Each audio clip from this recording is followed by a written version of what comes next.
Welcome to the Contractor Success Forum. Today we're discussing why contractors fail as part of a multi-part series, and today's part of the series is accounting. At the Contractor Success Forum, we provide financial strategies from three longtime industry professionals promoting healthy, thought-provoking discussions and tips for running a better, more profitable, and successful construction business. Today, we have with us, as we always do, Wade Carpenter with Carpenter CPAs, helping contractors nationally to become permanently profitable. And also, we have with us Stephen Brown with McDaniel Whitley Bonding and Insurance, providing innovative solutions in surety bonding. And me, Rob Williams, with Iron Gate Entrepreneurial Support Systems, driving profits in contractors' businesses. Each of us have over 30 years in the construction finance world, and we're happy to be with you guys today. The first subject we're going to talk about today is inadequate capitalization. So, does inadequate capitalization cause contractors to fail? I'll start on that one. The answer is yes, yes, and yes, Rob. It causes contractors to fail. You ask how much working capital does a contractor need? It's everything you can get your hands on. But from a practical standpoint, you'd look at 10% of your current work program as a minimum working capital that you probably should keep on hand. Wade, I know this is a big subject right here. We could probably do a whole show on just this, but tell me, as the CPA in this, you hadn't seen anybody not have proper capitalization before, have you? Oh, it happens all the time. We see people all the time try to bootstrap their construction business. They get mad at the man they've been working for, and they jump out and say, I can do this myself. And they don't have any plan other than I can do this better than the man. And it's typical that a lot of them do not have the capital to get going, and definitely not to bond a job off the bat. And so it's a continual problem. Well, let's talk about what is the proper amount of capitalization in terms of ratios or capital. What do you require, Stephen, when you're talking about the proper capitalization? 10% of your backlog work on hand and working capital. If you've got $1 million worth of backlog, you need $100,000 worth of working capital. That's just a tried and true amount from the surety industry. But the right answer, Rob, is as much as you can get. Is that a firm rule? Because I think when I was in the contracting business, we thought that was just a hard, fast rule. And then I remember with the books and everything, there were some other things that would change on that, and certain things count and other things don't count. Can y'all talk about that a little bit? Well, sure. A lot of construction projects need a lot of equipment. You own that equipment, you've paid for that equipment. So that's less capital that you need. You don't have to buy equipment, you don't have to lease equipment. That's the number one factor of how to spread that working capital over a larger work program. We look at it as what is a healthy company. And generally speaking, yes, there are rules about bonding, but we tend to tell people that 1.4 times working capital, if you got 1.4 times more current assets than you do current liabilities, that's the general rule of thumb. And I try to help people at least attain that as a healthy target for themselves.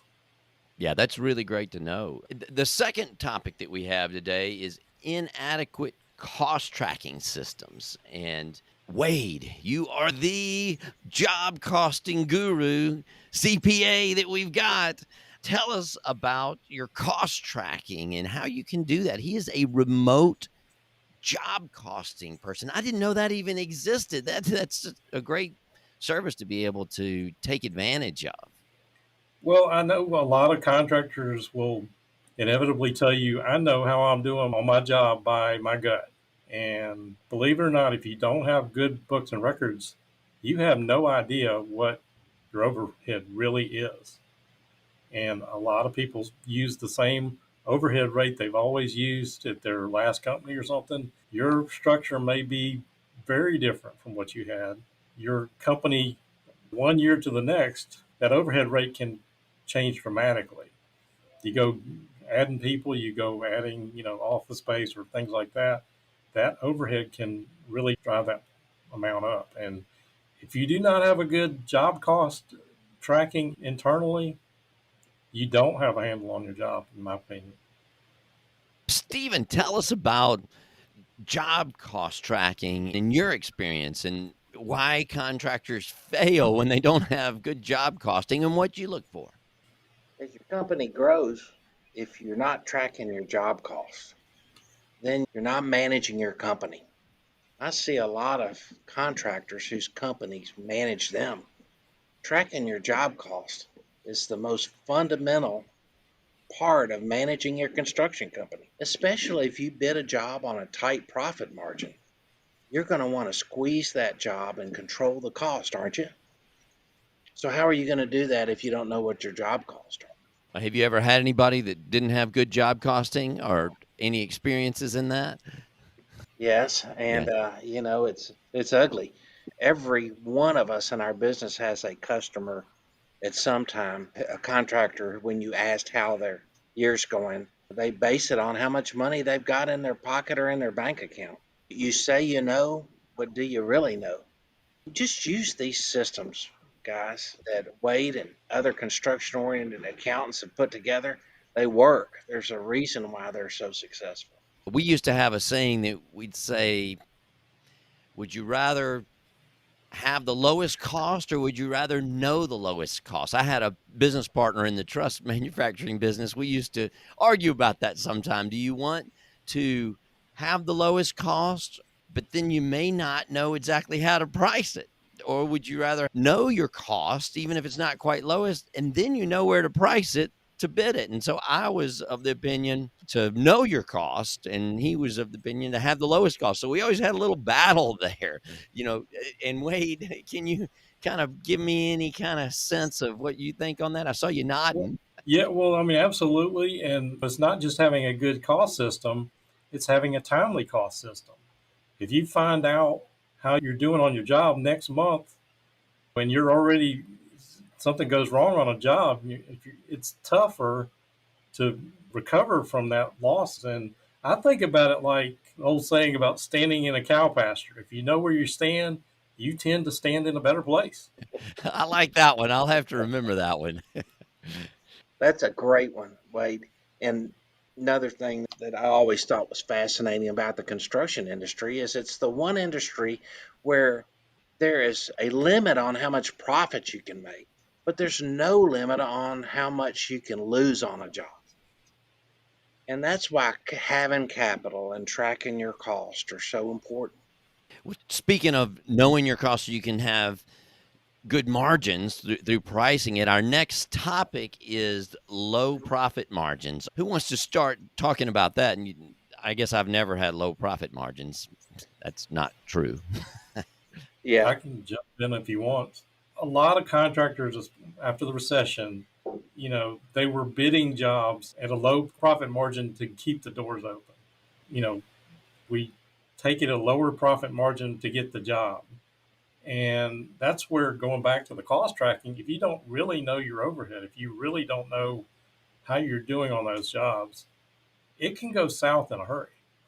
I can definitely remember the '09 crisis, and we were trying to get the revenue. So the stories about, are you trying to increase your revenue for your job, or do you need to increase your profit? So we were trying to bid to win bids down there at the builders exchange, and we were just wanting to win. We wanted to keep the factory full and keep our employees in there, and it got to be kind of a crazy situation. Stephen, I remember our steel framing interlude that we had a partner in there. We were not producing the steel on that one, but we had a 30% margin on those jobs. And the problem is it was a negative 30% margin on that when we finished. So that was a kind of tough time and a tough job. He was keeping his guys busy, but if you're at a negative 30% margin, that also was a material pricing problem because steel skyrocketed. That was part of another subject that we had.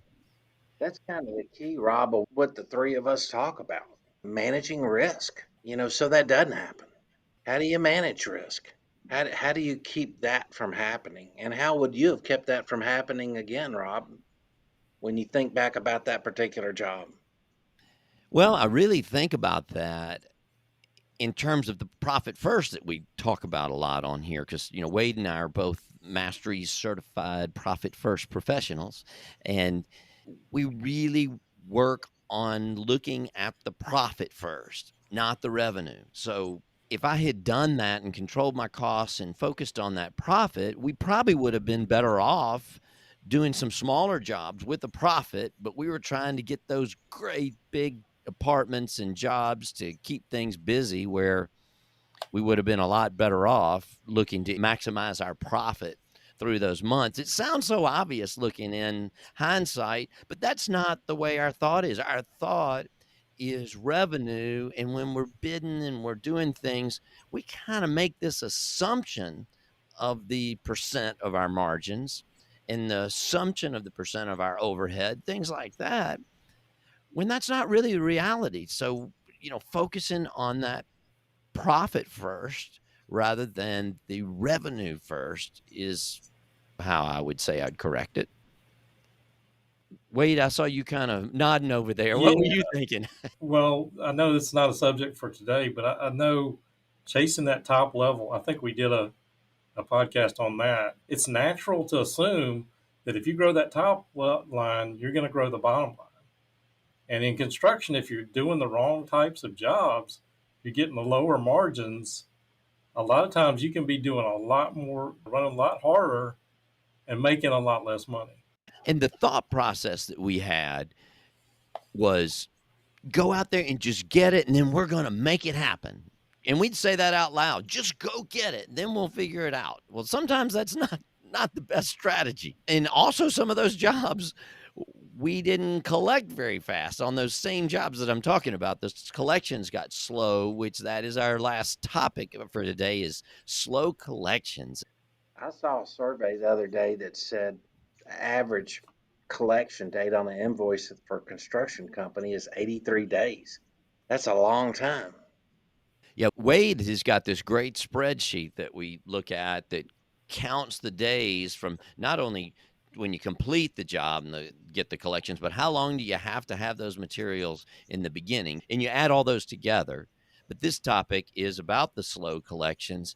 And in my mind, as a contractor, I was really just counting the profit. And I knew it might be a little slower, but I thought, well, we got the profit, we have these things, there's some kind of finance mechanism. We'll just, again, worry about that later. And we didn't read all the details of what might happen. They were wanting us to hurry and get that job because they were wanting it done so fast. And we just thought everything was going to happen so fast. And one of those jobs, it took me a year to collect on it. And it was a big job. And that was not happy. And it wasn't like I want to just go sell that receivable to somebody. That starts a whole mess of problems. Yeah. Whoa, don't go there. Yeah, Mhm. right. Well, that's another show. But talk about a little bit, Wade, in the ratios, the slow collections, and then what does that do to these ratios that you need for your bonding? Because I think that's sort of the bottom line. Well, it all goes back to cash flow, and that 83 days, it can easily run that and more if you're doing retainage. If you're holding retainage receivable, and people need to remember that you're financing the job for your owner, your general contractor, depending on who you are. Everybody in your organization needs to be a part of. Let's make sure this bill gets out on time. Let's make sure we follow up on collections. And sometimes if you're doing something like a federal job, some of that's out of your hands, but there are also owners and general contractors that are slow to pay, and it can take a contractor out. That subject right there, I am definitely not afraid for us to repeat that over and over and over again. So I hope that comes up on a whole lot of our episodes. I'm not afraid to be redundant. Me either, Rob, because you're building the job, you're not financing it. Maybe you need to explain that to the owner in your initial sit down meeting before the project starts. What does a contract say? And how can I bill it as fast as possible?